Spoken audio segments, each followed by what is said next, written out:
La estrategia de San Martín para equilibrar sus fuerzas con las del adversario se inició preparando el terreno para la invasión, un plan de espionaje y tácticas de encubrimiento, conocido como la Guerra de Zapa. La Guerra de Zapa tiene que ver con hacer incursiones por la cordillera, sobre todo orientadas ¿a qué? A disminuir los posibles o eventuales apoyos que podían dar las poblaciones a el ejército realista.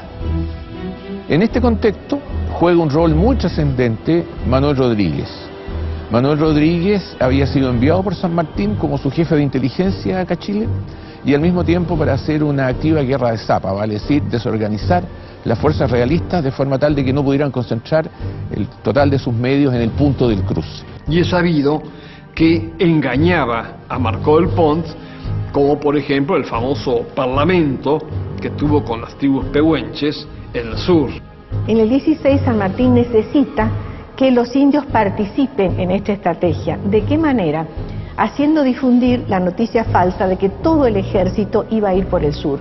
Porque de ese modo Marcó del Pont distribuía tropas a lo largo de la cordillera hacia el sur y dejaba más desguarnecida Santiago, que era el objetivo de las dos columnas principales.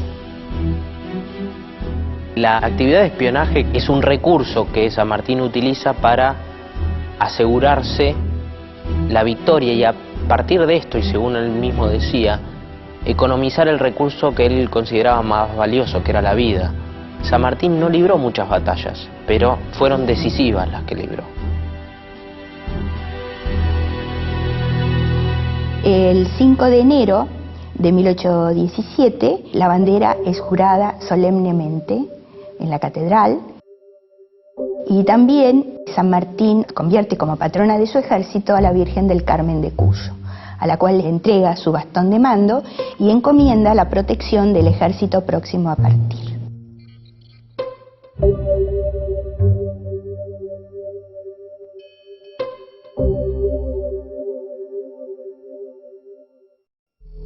San Martín calculaba, pero con precisión matemática, lo que debía hacer el ejército y por dónde debía cruzar la cordillera. Y más que los hombres que le hacían falta para la empresa, lo asustaba, lo dijo casi en esos términos, la mole, el macizo andino, que era algo pavoroso de ver desde Mendoza.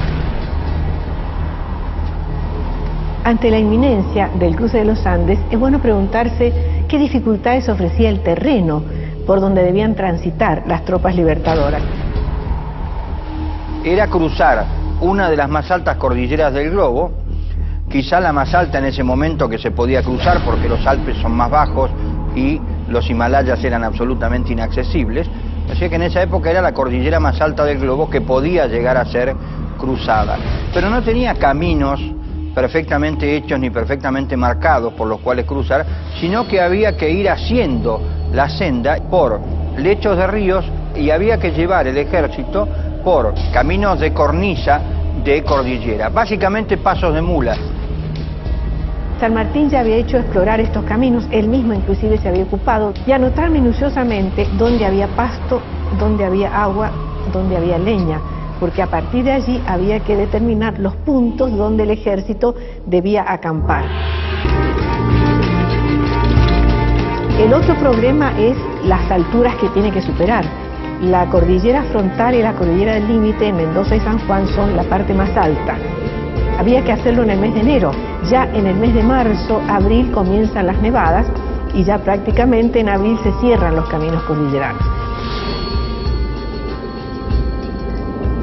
Cosas había que tenerlas en cuenta en cuanto al territorio y al tiempo de cruzar la cordillera. Pero estaban los otros problemas, el que afecta a los hombres. La indumentaria de los soldados durante el cruce era similar a la utilizada por los arrieros de la época. A modo de cama se utilizaba la montura. Como complemento del uniforme, la tropa fue provista con elementos para combatir el frío. San Martín dispuso que se repartieran ponchos e hizo fabricar con cuero de res unos tamangos altos, indicando que se recogieran trapos de lana para forrarlos, pues según él, la salud de la tropa es la poderosa máquina que bien dirigida puede dar el triunfo y el abrigo de los pies es el primer cuidado.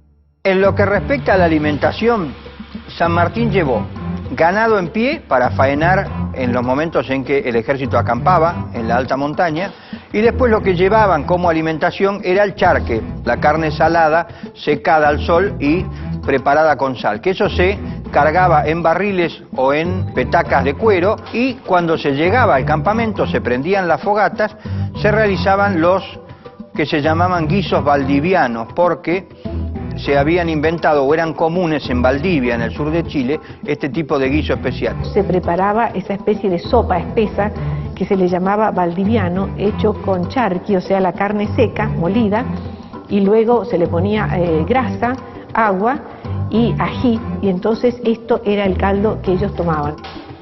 Se había calculado el llevar cebollas, tanto para los animales como para los hombres, porque combatía la puna, el soroche.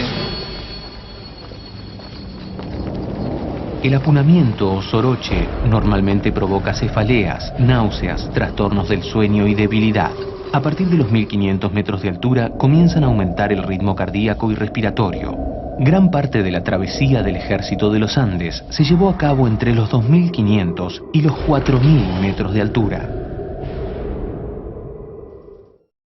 La mayoría de la iconografía escolar muestra a San Martín cruzando a caballo, pero es un ícono escolar para lámina de colegio y no es la realidad. La realidad es que había que cruzar en mula.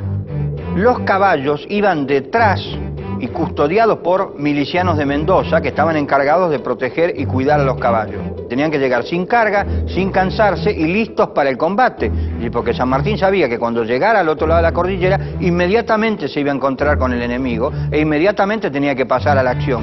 En diciembre de 1816, los efectivos de todas las unidades de línea, servicios y tropas auxiliares del Ejército de los Andes arrojaban un total de 5.423 hombres. Disponía además de 18 piezas de artillería, 1.500 caballos y 9.280 mulas.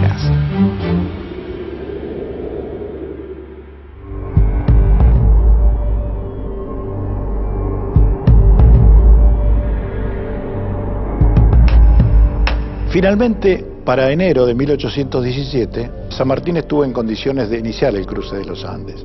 Uno analiza la preparación y se da cuenta cómo no omitió detalle, es decir, es la obra de un gran organizador militar. ¿Cuándo comienza esta epopeya sanmartiniana que es el cruce de los Andes? Las columnas inician su marcha el día 9 de enero.